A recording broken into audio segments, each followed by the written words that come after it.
Listeners who are blind, have low vision, or have another print disability, which makes reading, holding a book, or turning a page difficult or impossible. The content is copyrighted by the respective publishers. For more information, please visit us on the web at nfradioreading.org. Hello, this is Laura, and for the next hour, I'll be reading from the December 28th issue of the New York Times Style section on the Niagara Frontier Radio Reading Service. Dressing a new generation of party girls. For many young women, famous and not, the brand Mirror Palais has become a go-to source of flirty frocks to wear on the town or for special occasions. By Eva Dixit. This dress changed our lives, said Marcello Gaia, the founder of the brand Mirror Palais, as he held up a glittery frock. It changed our business. It was a Thursday evening in early December, and Mr. Gaia, dressed in a white suit and a gauzy shirt unbuttoned to the navel, was addressing a crowd of people, many with champagne flutes in hand. They had gathered for a party at his label's new Manhattan showroom, decorated lavishly with rococo sofas, antique lamps, and Victorian chaise lounges. The first showroom that Mirror Palais has had, its opening was something of an expansion for the brand, which Mr. Gaia started in 2019 and is known for slinky, barely there attire that is sold online. The showroom is a place for Mirror Palais customers who book private appointments to see, touch, and engage with the clothing in real life. For many Generation Z party girls, Mirror Palais has become what the bandage dressmaker Hervé Leger was for club-going millennial ancestors, a purveyor of unabashedly sexy and hyper-feminine going-out clothes. Mr. Jaia's versions have included cropped shirts and halter tops that display tasteful flashes of breast from underneath the sides, as well as floor-skimming gowns that are nearly see-through, with bits of lace providing coverage in certain strategic areas. The clothes, and Mr. Jaia, 35, who has short brown hair and a brown mustache, appear frequently in Mirror Palais TikTok videos, which feature him walking viewers through garments construction, flow, and fabrication. The beige confection of rhinestone and mesh that he showed off to the crowd was one of the brand's early hits. Called the fairy dress and no longer for sale, it spread widely on social media, helping Mirror Palais to find an audience in a business model based on pre-orders. Its designs are released online and then produced in quantities dependent on the number of orders received. Some are made in New York and others in India and China, with materials that often include dead stock fabrics that Mr. Jaia has sourced from estate sales and travels abroad. As Mr. Jaia told the room about the fairy dress, which traveled the internet after being featured on a TikTok video posted in January 2021, some in the audience started to chant, "Bring it back, bring it back." Weeks before the event, in an interview at the Mirror Palais office, which is 3 floors above its showroom in a nondescript building in Chinatown, and is also furnished with French antiques, Mr. Jaia recounted how the initial interest in the dress led to a lot of headaches. Production issues, an early batch of dresses was cut entirely wrong, left some customers waiting months to receive orders, and others were refunded. He employs a small team, many of whom started working for the brand as interns. The episode revealed kinks in his then-nascent brand's business model, but it also bolstered Mr. Jaia's confidence in his design it and they will come philosophy. I could basically create something new, take a picture of it, and then open a pre-order for it based on the reaction itself, said Mr. Jaia, who was dressed in a gray cashmere cardigan and Celine loafers. He started Mirror Palais with money he had made from another business, a fashion brand called Rose Milk, now shuttered. Mr. Jaya founded that label with a friend in 2017 after working for almost a decade behind the scenes in fashion production, assisting stylists on cover shoots for publications like Elle and Wonderland. Not only did Rosemilk help Mr. Jaya help in on an aesthetic, its clothes were also romantic and feminine, if not as sparingly, but also a target customer. I got our first piece on Bella Hadid, he recalled. She wore it at Coachella. Hasley wore it as well that same weekend. Mr. Hadid, along with other celebrities Ms. Hadid, along with other celebrities of a certain age, have helped fuel Mirror Palais's momentum with a demographic perhaps best characterized as women under 30 who are extremely online. Those stars include Olivia Rodrigo and Hailey Bieber, who routinely wear the label. Kylie Jenner, whose Instagram post announcing her second pregnancy featured photos of her in a bump-bearing Mirror Palais ensemble. Sabrina Carpenter, who wore a glimmering Mirror Palais design to an after-party for the 2025 Grammy Awards, and Dua Lipa, who attended a party for her 30th birthday in August wearing a burgundy mesh crochet gown from the brand. The TikTok influencer Sophia Lacourte, 24, was tapped by Mr. Jaya to star in a recent Mirror Palais holiday campaign.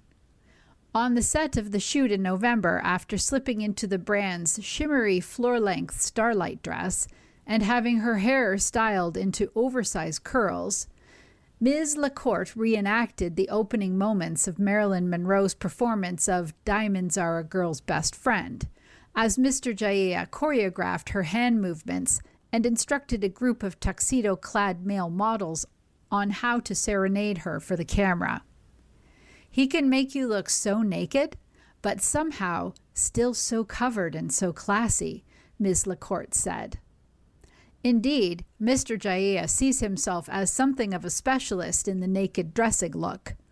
His brand's profile has proliferated alongside the rise of weight loss drugs and cosmetic procedures that generally extol youthful bodies. I design clothes that are very much like, I don't want to say body conscious because they're not body conscious, but the body is what makes the garment, Mr. Jaya said. His clothes' sparkly aesthetic has perhaps not surprisingly given Mirror Palais a reputation as a label to wear on special occasions, birthdays, for instance, or weddings. Mr. Jaya made a bridal gown for the 33-year-old cooking influencer Emily Mariko, and he said others have ordered his designs for their nuptials. He hopes to expand further into bridal in the near future. I'm looking forward to more big, expensive dresses, he said, citing a fact that those familiar with Mirror Palais know. It's clothing, skimpy as it may be, it's not cheap. Most dresses cost 3 figures, and some cost 4. It's a valuable proposition that can be hard to swallow for the young woman who casually stumbles on the designs on social media. Fast fashion sellers like Shein, Temu, and Amazon have capitalized on the sticker shock by selling Mirror Palais dupes. Imitations have also proliferated on the TikTok shop, where users can see how many units of an item have sold. Earlier this year, Mr. Jaya encountered a cheap replica on the TikTok shop that had sold more than 2,000 units by the time he found it. The brand's original version of the design had sold for only 53. Unfortunately, this is happening completely against my will, Mr. Jaya said in a video he posted on TikTok at the time. I work full-time as the unpaid research and development department of countless fast fashion companies.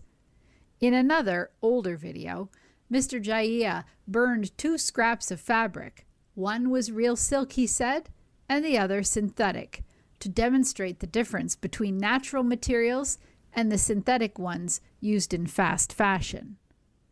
While troublesome for his business, the copycats have had a galvanizing effect on Mr. Jaya, who described himself as the type of designer who will always opt for using a finer fabric.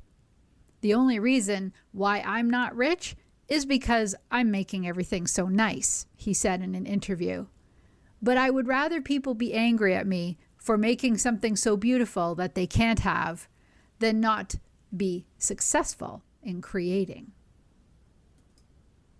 From cool to basic and back again, Paloma Wool took off on social media with a playful aesthetic some called avant basic. A sleek makeover has given the brand life anew, online and off, by Yola Mizizi. It wasn't long after Paloma Lana started Paloma Wool that her brand began to receive the type of attention many designers only dream of. Its colorful printed clothes were featured in publications like British Vogue and the New York Times. Celebrities like Kaia Gerber and Bella Hadid became the de facto ambassadors, as did a number of fashion influencers on TikTok and Instagram. Paloma Wool designs were frequently replicated by fast fashion companies, and the clothing even inspired home decor. But as her label's influence grew, Ms. Lana, its creative director, had a realization. She was sick of herself. As the COVID pandemic set in, Paloma Wool, founded in Barcelona in 2014, became linked to an aesthetic known, sometimes derisively, as avant basic. Involving candy-colored patterns, quirky silhouettes, retro swirls, and checkerboard accents designed to stand out on social media feeds, the style echoed Ms. Lana's own tastes, those on which she had built Paloma Wool. "I didn't want to wear those pieces anymore," Ms. Lana said. "Creating the pieces I want to wear is really important." Customers seemed to be craving something different too. Fashion's center of gravity began to shift towards the expensive but understated look popularized by The Row. For those who couldn't afford it, but were newly aware of it because of the same social media platforms where Miss Lana's more eccentric designs also flourished, there sprung up a mid-ish tier of quiet luxury-inspired brands, where Paloma Wool now comfortably finds itself. In 2022, out went the checkerboard yoga pants and yin-yang sweaters. In came tailored earth-toned clothing in sharp, clean lines, ranging in price from $200 to over $1,000, straddling the line between mass market and luxury. Though some newer items evoke Paloma Wool's early playfulness, like a pair of polka dot pants that Hailey Bieber wore this summer, the brand today is largely unrecognizable from the version that dominated social media feeds at the start of the 2020s. Its pivot, which Miss Lana credits to her changing personal taste rather than any trends, has been noted by industry insiders and everyday shoppers alike. A skirt-trouser hybrid, the brand introduced after its makeover, has been exalted as a fashion staple by Vogue and spotted on celebrities like Jennifer Lawrence. "It wasn't so childish," Ms. Lana said after the label after its reinvention, adding, "What we had been doing during the pandemic was so homemade." She says the brand has matured as she has. Ms. Lana, who started the label at 23, is now 35. She is married and a mother, a lifestyle depicted in a recent Paloma Wool marketing campaign that some praised for its careful balance of aspiration and reality. In the ads, models dressed in Paloma Wool are surrounded by kitchen clutter, toys, and toddling children. Now Paloma Wool may come up in the same conversations as The Row and Proenza Schuler, said Doralice Belli, the head of merchandising at the e-commerce platform Farfetch, which has sold Paloma Wool since 2021. At the legacy retailer Nordstrom, which began offering the brand last year, it is positioned alongside labels like Tanner Fletcher and Emily Dawn Long, in Space, a section focused on emerging designers. Paloma wool is one of our top sellers, said Ricky DeSole, Nordstrom's fashion director. In another sign of its growing legitimacy in the industry, Paloma wool now also shows at Paris Fashion Week. And this year, the privately owned brand, which Ms. Lana started on Instagram and for a decade had no brick-and-mortar locations, opened 3 stores in Barcelona, New York, and this month, London. Paloma wool's Barcelona store, its largest, is in the city's Eixample district and doubles as the brand's headquarters. Despite the company's Spanish roots, its largest market is in the United States, said Pao Fu, Paloma wool's chief executive and Ms. Lana's husband. The brand's store on Broome Street in the Soho neighborhood of Manhattan regularly has a line of people outside dressed in blazers and sipping lattes as they wait to be let in. In the past, Spain has been very influenced by Inditex, by prices, and by its fast design, Ms. Lana said, referring to the Spanish conglomerate behind Zara and Massimo Dutti. It's not the country where our proposal has been most appreciated. Ms. Lana's understanding of the fashion industry is partly owed to her upbringing. Her mother, Paloma Santaola, and her father, Miguel Lana, together started Globe, a mid-tier label that became popular in Spain in the 1980s. They later founded another label, Nice Things. Her uncle is also in the fashion business. He runs a women's wear label called Indian Cold. And her grandparents owned boutiques in San Sebastian, the Spanish resort town where Ms. Lana was born. As she watched her parents build their brand over years, fashion became intuitive and physical to her, she said. They encouraged her to study business in college, and not long after she graduated, the death of her father in 2012 led Ms. Lana to start working with her mother. She cycled through roles across her parents' company, working with suppliers in India and China before settling into marketing. Being inside the machinery of their business kindled in Ms. Lana a desire to build one of her own, she said. The result was her namesake brand, which combines Ms. Lana's given name with lana, the Spanish word for wool, which is pronounced similarly to her surname. To Ms. Lana, who named Chimana Kamali's Chloe, Miucci Prada's Miu Miu, and Dario Vitale's short-lived Versace as inspirations, Paloma wool is a project that has merged her interests in art, fashion, and photography, and has allowed her to commoditize her point of view. It was important for me to have my own voice, Ms. Lana said. My parents' brand had their vision and their voice. Working for them was really nutritive for me, but I also felt very boxed in. Paloma wool's growth of late, she said, is less a taste of what's to come than it is a sign that she's on the right track. Getting big is not the goal, she said. It's a consequence of doing things correctly. You are listening to a reading of articles and features from the New York Times Style section on the Niagara Frontier Radio Reading Service. Sex had become a chore. Then they started reading romantasy. The wildly popular fiction genre allows readers to talk openly about yearning, sex, and desire, and it's spilling over into their bedrooms. By Catherine Pearson. Brittany Morton was 21 when she met her husband. That's pretty young to meet your life partner, she said, but they got pregnant soon after and committed to making it work. In many ways, the couple was happy. Ms. Morton loved her husband deeply and reliably orgasmed whenever they had sex, she said. But she still felt like something was missing.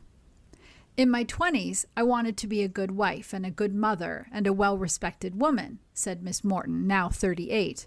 Internally, that didn't really line up with my natural curiosities and fiery sense of self. By the time she and her husband were in their 30s, parenting 3 children, she said intimacy felt like a chore. Then, about 4 years ago, Ms. Morton's Audible algorithm recommended a romantasy book, an erotic retelling of the Greek myth of Hades and Persephone. She inhaled it, blushing much of the time. I immediately texted my husband and was like, I think I'm reading the first smut book I've ever read, said Miss Morton, who runs a children's boutique in Portland, Oregon. These days, she counts herself among the millions of readers who are die-hard romantasy fans, a crossover genre that blends elements of fantasy, think fairies and dragons, with what is often very explicit sex. Fans quibble over the precise definition of romantasy, but in the strictest sense, the books are romances set in fantastical worlds. And readers cannot get enough of them. Romantasy books, which tend to be written by female authors for a largely female audience, sell millions upon millions of copies. The genre has been credited with propping up the dwindling fiction market. Passionate fandoms have also sprung up in places like BookTok and Reddit, where readers rhapsodize about their book husbands, swap theories, and share recommendations. They also talk openly about yearning, sex, and desire. Because for some readers, romantasy offers more than a bit of escapism or titillation. It has become a vehicle for sexual reawakening. Ms. Morton went from having sex with her husband about twice a month before she got hooked on romantasy to being intimate with him twice a day. They have explored different power dynamics in the bedroom, tucking a set of black fabric straps under their mattress so Ms. Morton's husband, Aaron, can handcuff her. Recently, he got so caught up in a bit of role play that he accidentally pulled the railing off their stairs. Not all of that change occurred because she discovered romantasy, Miss Morton said. She and her husband had both done deep dives into self-help nonfiction books. But much of their sexual renaissance has come from Ms. Morton immersing herself in fictional worlds where flawed and unashamed women have very hot sex, sometimes with dragon-riding shadow daddies. It's not that I'm fantasizing about fake men, explained Miss Morton, who has read 82 romantasy books so far this year and is active on BookTok. I'm connecting with these female main characters and the way they feel wholly seen. People often debate whether romantasy is feminist, with critics pointing to concerns like the trope of the fated mate, the idea that characters are destined to be together, that tends to pop up in novels, or noting that the sexy male fairy whom readers are lusting over might actually be, well, a misogynistic jerk. Still, some sex therapists say they appreciate how the books tend to prioritize female pleasure. Sex scenes in romantasy generally feature more foreplay than books and movies usually predict, said Vanessa Marin, a sex therapist in Santa Barbara, California. Some even make foreplay the main act.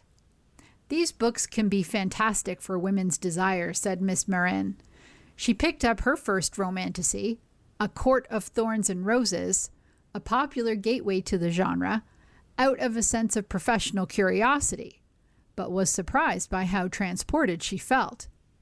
We get so much socialization about the right and wrong ways that we're allowed to express our sexuality, Miss Marin continued.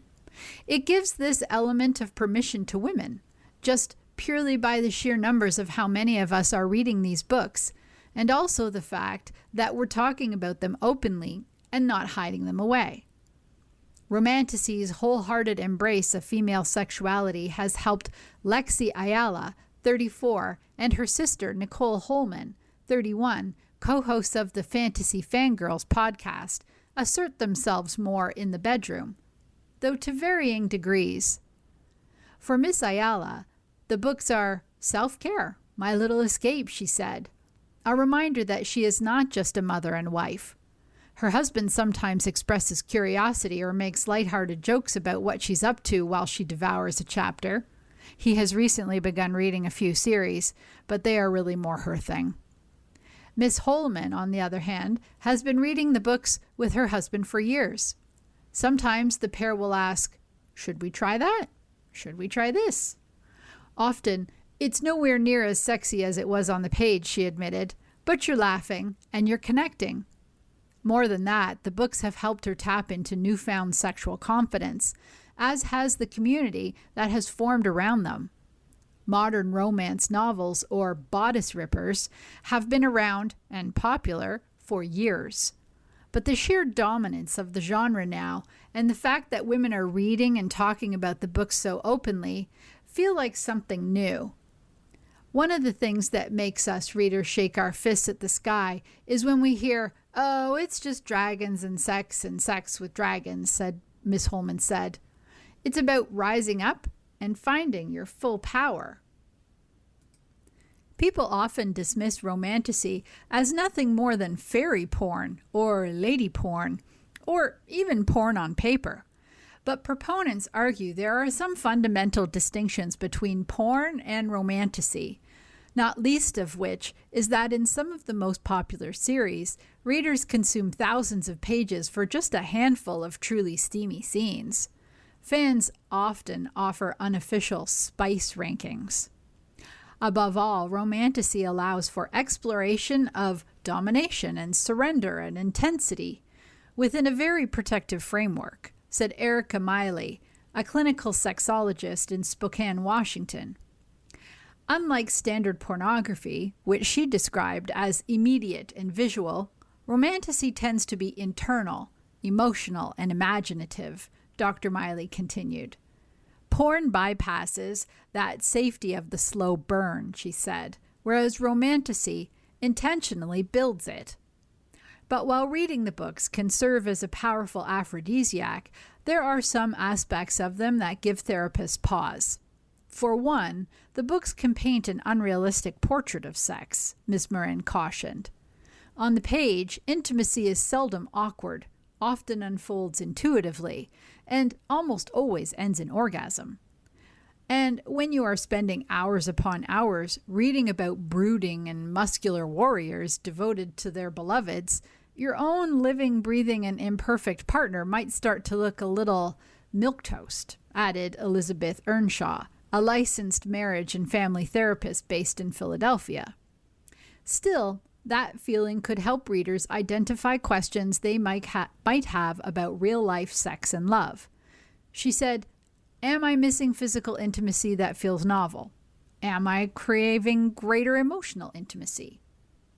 If you're reading and you're thinking, "Oh, this is making me really disappointed. This is making me yearn for something I don't have," I think that's actually really important insight to have, Ms. Earnshaw said. Some therapists recommend that couples read the books together, like Ms. Holman and her husband do, and discuss their takeaways. But even when partners approach the conversations with care, not all couples are able to get on the same page. Reddit and Book Talk are full of comments from women who say they tried to talk to their partners about things they'd like to try in the bedroom and were dismissed or kink-shamed. Aaron Morton admitted that when his wife began devouring fantasy books, he was wary at first, even jealous of the male characters. But, he said, he began to ask himself, why is she reading it? What is she enjoying from it? And then, what do I enjoy about it? And what are the things these guys are doing that I like or I might want to embody myself?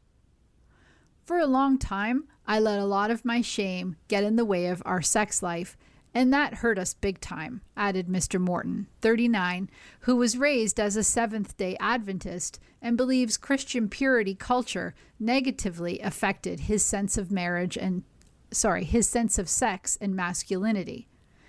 But since romantasy has come into their marriage, he said, the couple's sex life has gone from PG to rated X. And that might be the biggest gift romantasy offers its fans, an opportunity to revel in yearning, desire, and pleasure without shame. To me, romantasy is freedom, said Zai Silla, 26, an actress and content creator with popular social media accounts dedicated to Black representation in books and movies. It's a permission that, girl, you can go just as crazy as you want, you will not be judged here. She often screenshots passages and sends them to her partner of 5 years. Ms. Silla, who lives in New York City, grew up in a household where sex was taboo, she said. Romantasy has become a way to reclaim her sexuality, a reminder that she is worthy of feeling pleasure. To see spicy themes and a Black woman who is thick and curvy and being loved down is an automatic unlearning, she said. Like, oh, this actually exists, and I'm reading it. You are listening to a reading of articles and features from the New York Times Style section on the Niagara Frontier Radio Reading Service. To thank their parents, they bought them a house. As children, they watched their parents work double shifts and multiple jobs. As adults, they gave their parents a version of the American dream. By Anna Fixon. As a young girl, Honoria Correra never really had a place to call home. She was born in Cuba and adopted by a local family who left her in the care of a Catholic boarding school after they moved to Puerto Rico.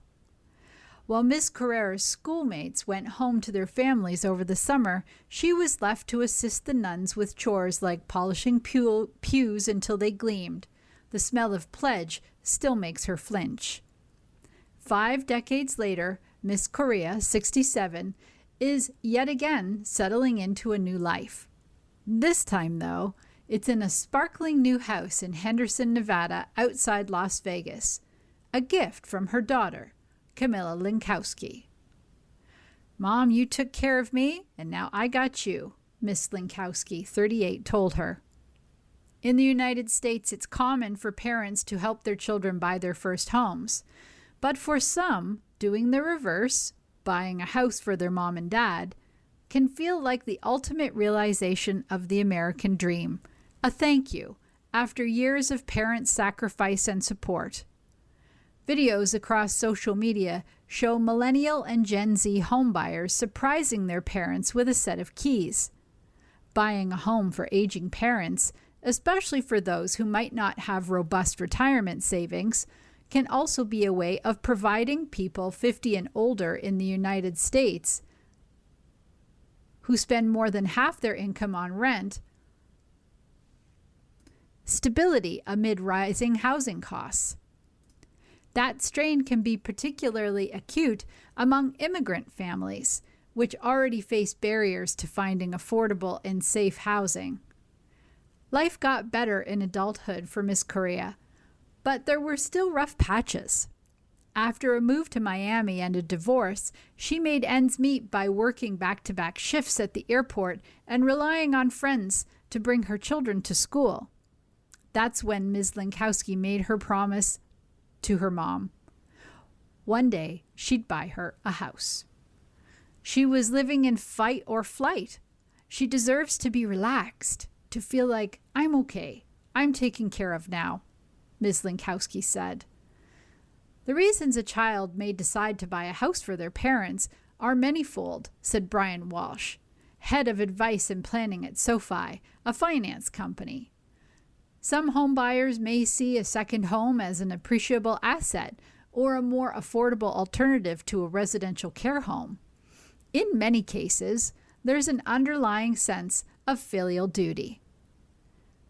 Waji Mahmood, 30, was raised in El Segundo, California, outside Los Angeles, by Pakistani immigrants who moved to the United States over 30 years ago. His father, Tariq, worked at a gas station, and his mother, Rahila, was a travel agent near Los Angeles International Airport. The family bought their dream home near the beach in El Segundo, but during the Great Recession, they couldn't keep up with the mortgage payments and eventually lost the house. It was a crushing loss for Mrs. Mahmood, 59. I was in so much stress all the time, and I was thinking about was, how do I get the house back again? Her son vowed to help her get one back. He graduated from the University of Southern California, earned a law degree from Duke University, and worked as a lawyer. He was pre-approved for a mortgage and brought Miss Mahmood to open houses. A $1.1 million 3-bedroom, 3-bathroom Mediterranean-style house near Calabasas, California, caught their eye, and Mr. Mahmood's offer was accepted. But the loan fell through, and they thought so did their dream of owning the house. Mr. Mahmood eventually found a new lender, but did not tell his parents before he persuaded them to go on one last walkthrough of the house. The video of him handing his mother the keys has racked up nearly 1.8 million views on TikTok. My hand was shaking, Mr. Mahmood said. All those years led up to that very moment. I love everything about it, his mother said. I say thank you to Allah thousands of times because when I see the sky outside, the mountains, the lights at night, everything, I am so happy. Today, Mr. Mahmood shares the home with his parents and younger sister, who sometimes feature in videos and other content he shares online about his family, including a podcast called Chai Talk with his mother. His parents chip in with the mortgage payments as they're able to. I think for at least the immigrants and minorities, it's one of our biggest dreams and accomplishments to buy a house for our parents, Mr. Mahmood said. You feel like you want to give back to them because they gave you so much. Carlos Rahi Becerra, 31, can relate to Mr. Mahmood. He grew up with 6 siblings in Costa Mesa, California, in Orange County, and remembers his father, Salvador Marquez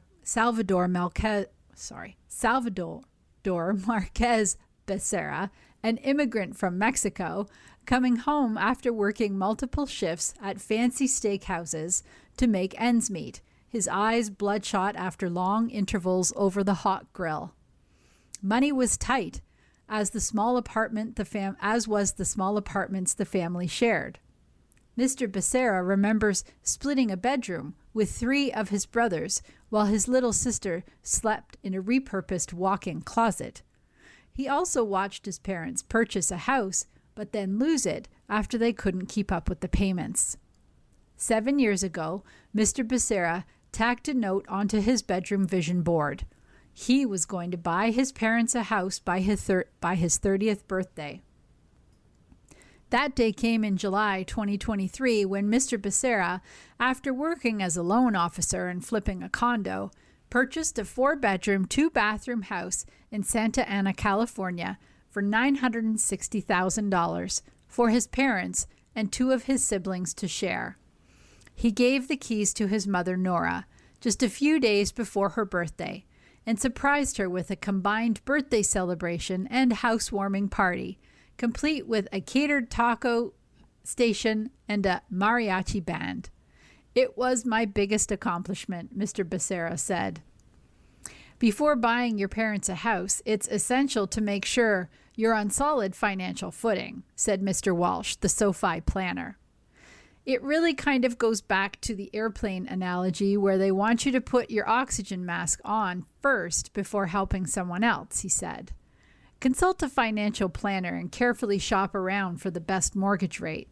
For instance, a program known as the Family Opportunity Mortgage is designed to help facilitate purchases for disabled adult children or for aging parents, and offers advantages like lower interest rates and down payments. While buying her mother a home was a years-long dream, Ms. Linkowski had to ensure it was a prudent financial decision. After working at clubs in Miami and in reality television, including a stint on the British edition of Celebrity Big Brother, Ms. Linkowski built a career in real estate and now has 2 young daughters of her own.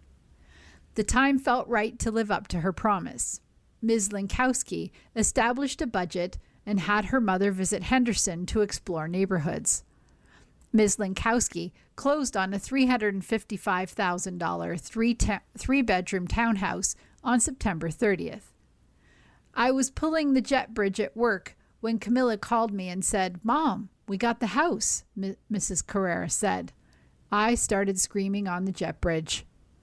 Mrs. Carrera and her husband, Eduardo Falcon, moved into their new townhouse in November. Ms. Linkowski put a big red bow on the door and set up silver balloons spelling "Welcome Home" in the living room. "I am in awe of myself," Ms. Linkowski said.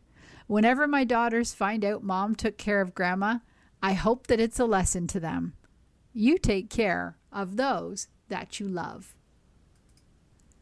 Palm Beach rallies behind a restaurant manager held at Alligator Alcatraz. After nearly 2 weeks in detention, Jose Gonzalez, the popular host of an upscale restaurant, returns home. By Guy Trebet. "He is one of those people that makes this small town click," said Nelson Hamill, who runs an antique shop in West Palm Beach, Florida. Mr. Hamill was referring to Jose Gonzalez, the manager and public face of Bice Restaurante, could be Bis, an upscale Italian restaurant in Palm Beach, the winter home to President Trump and some of the world's wealthiest people. On December 10th, Mr. Gonzalez, 53, was stopped by Florida Highway Patrol while driving a nephew's pickup truck. The apparent offense was having tinted car windows. Mr. Gonzalez was arrested and turned over to U.S. Customs and Border Protection. Then, as has happened to thousands of others in Florida, he was taken deep into the Everglades to a state-run immigration detention center known as Alligator Alcatraz. On Monday, nearly 2 weeks after his arrest, Mr. Gonzalez was released. Jeffrey DeVore, the lawyer representing Mr. Gonzalez, said he had done nothing wrong. He has a valid work permit and driver's license, Mr. DeVore said. So we hope this is the end of this. He added that Mr. Gonzalez has a pending asylum case dating to before his detention.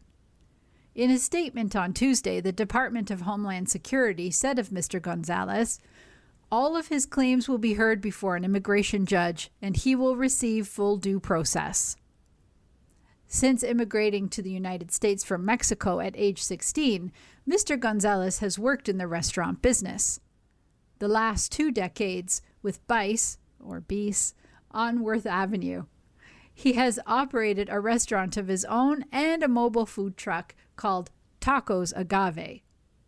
His face is familiar not only to the billionaires, politicians, and dignitaries who flock to Palm Beach, but also to the workers who keep the daily lives of the super-rich friction-free. Members of both groups came together for prayer vigils at Via Mizner, an airy plaza on the high-end shopping district of Palm Beach, and at the Guatemalan Maya Center near nearby Lake Worth. Those gatherings took place after local TV news outlets, the Palm Beach Post and Miami News Times, brought attention to Mr. Gonzalez's plight. There was also a robust Free Jose campaign on Facebook and Instagram. The media attention and community support set the arrest and detention of Mr. Gonzalez apart from the thousands of similar cases that have made Palm Beach County an epicenter of ICE arrests in Florida, according to Representative Lois Franknell, a Democrat who represents Palm Beach County. What happened to Mr. Gonzalez is just one horror story among many, she noted in a phone interview on Tuesday.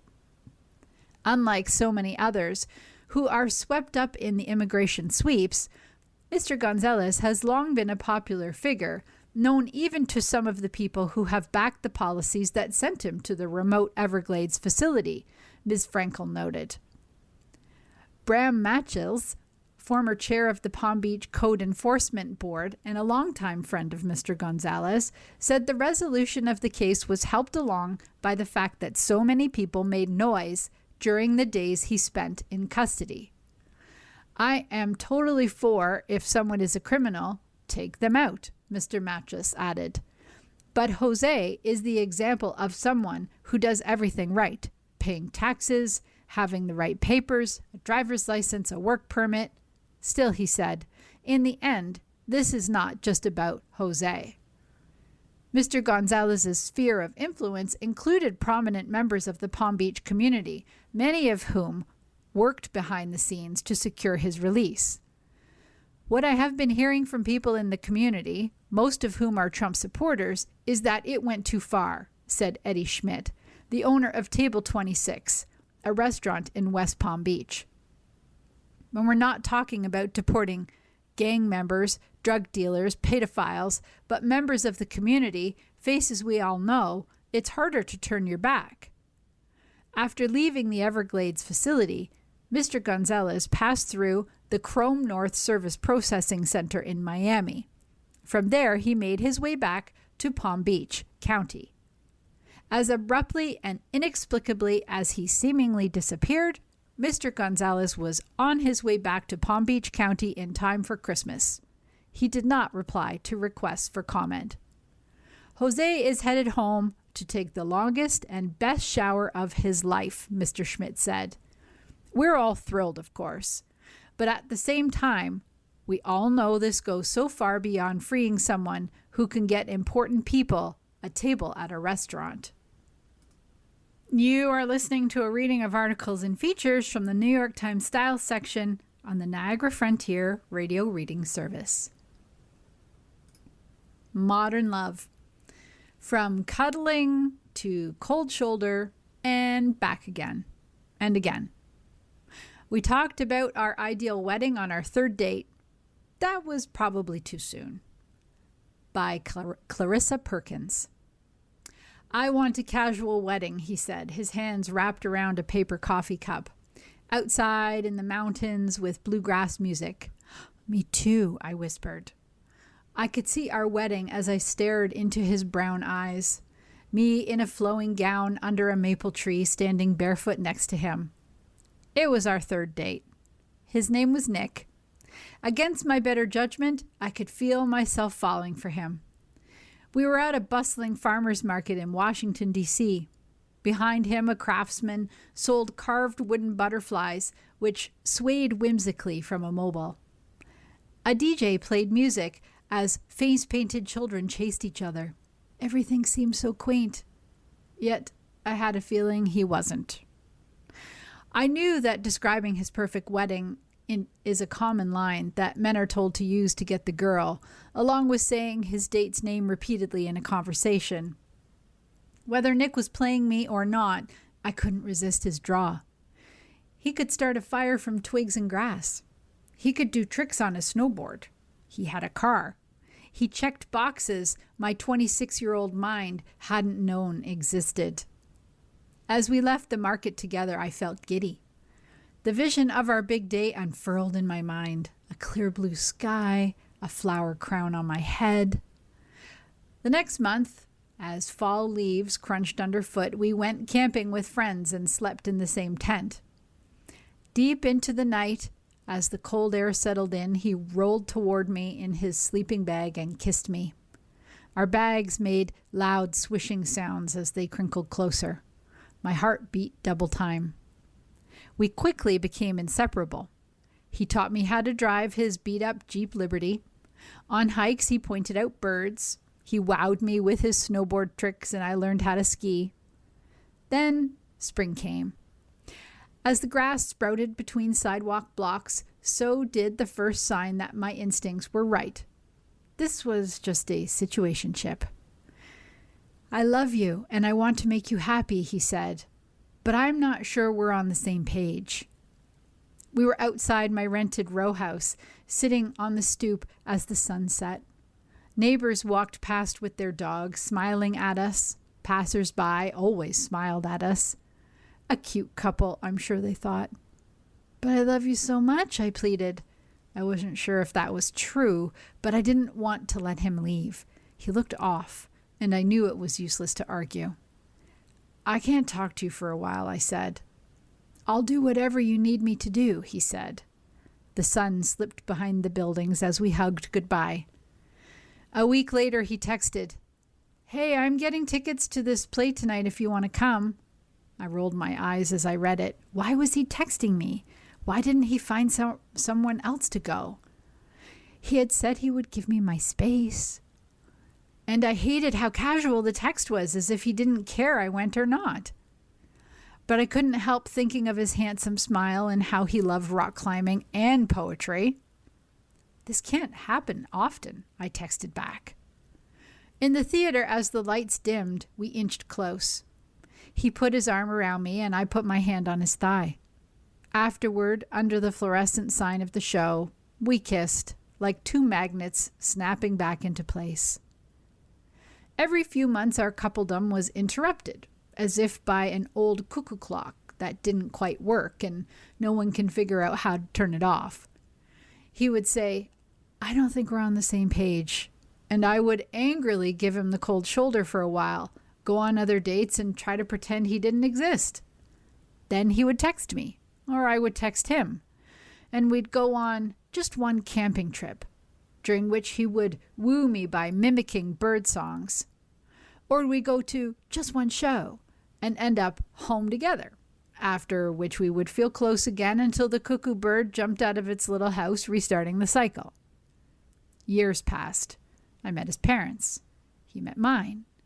We spent holidays and vacations together: Puerto Rico, Chile, Colorado, Chicago. The love that I wasn't sure about became the kind where you know someone inside and out, where you can pick their order from the menu, read their raised eyebrow, and after a long day, snuggle into them and feel whole. And yet, the cycle of the cuckoo bird to cold shoulder to reuniting to cuckoo bird continued. One summer, I was at a wedding in the mountains of Colorado without him. As I drank a cocktail on the venue patio and stared at the stoic cliffs dappled with wildflowers, my friend, the bride, approached me. Earlier, I had mentioned to her that I was looking to make a change in my life, to move somewhere. "We have an extra room in our house," she said, "if you want to move in." Her invitation came like a shore sighting during a storm. For a second, I stood stunned. Then my gears began to turn on what I would need to do. I knew I would have a lot to figure out, and it would take time. "Yes," I said, "I am interested." When I told Nick about my big plan, he said, "I'm happy for you." His response was deflating, but then he proceeded to help me with everything over the months it took to uproot myself. He helped me buy a car and pack up my house, and drove me all the way to Colorado, where he unpacked my car and flew back to D.C. In Colorado, I began to forge my own course. I bought my own tent. I researched how to identify rock climbing crags in Colorado's creek-lined canyons. I scrambled through roughshod alpine trails to find routes that I wanted to lead. I carried my own gear and relied on my own knowledge. I learned to backcountry ski and navigate the avalanche-prone mountains, assessing untouched powder and spending magical days plodding uphill in snow globe weather. I refused to do sports with men. Instead, I gained a supportive group of women with whom I had hard, honest, and productive conversations in the backcountry. I grew confident about what I was and wasn't willing to do in difficult terrain. I stuck to what I said. I loved my new life in Colorado. One cold Tuesday evening, I went to a local Denver hangout where a woman was giving tarot card readings at a rickety table. I scraped the chair back and sat down. She swept her deck up and pulled cards and snapped them into precise position on the table. She began to read the fortune laid out in front of her. "You will meet your soulmate within 6 months." The room fell silent. "Your soulmate is someone from your past," she said. "If you find them, you will lead a blissful life of harmony. But if you choose wrong, you will miss your chance at a happy life." I stared at her, mouth agape. I loved my life. I didn't want or need a soulmate, if there is even such a thing. But I worried about the risk she suggested. If I chose wrong, I would miss my chance at a happy life. That night, I scrolled through my contact list for a possible soulmate. I didn't think of Nick. I had closed myself off from that possibility. But fate, it seemed, had other plans. A month later, Nick texted me out of the blue. He had bought a camper van during the pandemic, left DC, and spent COVID traveling the country. He was driving through Colorado and wanted to see me. "You can park your van in front," I replied, "but you can't sleep at my house." Night had fallen when Nick's old van rumbled up. A fresh carpet of snow was making the night glitter like a disco ball. From inside, I heard his car door slam, footsteps, and a knock at the door. I opened it slowly. He stood on my front porch with those same brown eyes, but now they seemed calm, humble. The snow-laden tree branches swayed whimsically over his van parked cockeyed on the unplowed street. It all seemed so quaint. This time, I knew it was. "You can come in," I said. "I'm ready," he said. 2.5 years later, this past June, we got married. Just as we had imagined, our wedding was outside in the mountains under a clear blue sky with a bluegrass band, though I did not, for some reason, wear a crown of flowers. You've been listening to a reading of articles and features from the December 28th issue of the New York Times Style section. Your reader has been Laura. Thank you for listening, and have a happy New Year. Coming up next in the Niagara Frontier Radio Reading Service, we have the USA Today. Following that at 2 o'clock, in replacement of a book, because it's New Year's Eve, we have Scientific American. Stay with us for these readings and more. You're listening to the Niagara Frontier Radio Reading Service, broadcasting daily readings 24 hours a day of newspapers, magazines, and books to area people who are blind or have a print disability, who are provided reading radios. Radio Reading's broadcast signal is provided at no charge by WNED. Radio Reading Studios are at 1199 Harlem Road in Cheektowaga, between William and Clinton Streets. Radio Reading's website is nfradioreading.org. For more information on the Niagara Frontier Radio Reading Service, call us at 716-821-5555.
the Niagara Frontier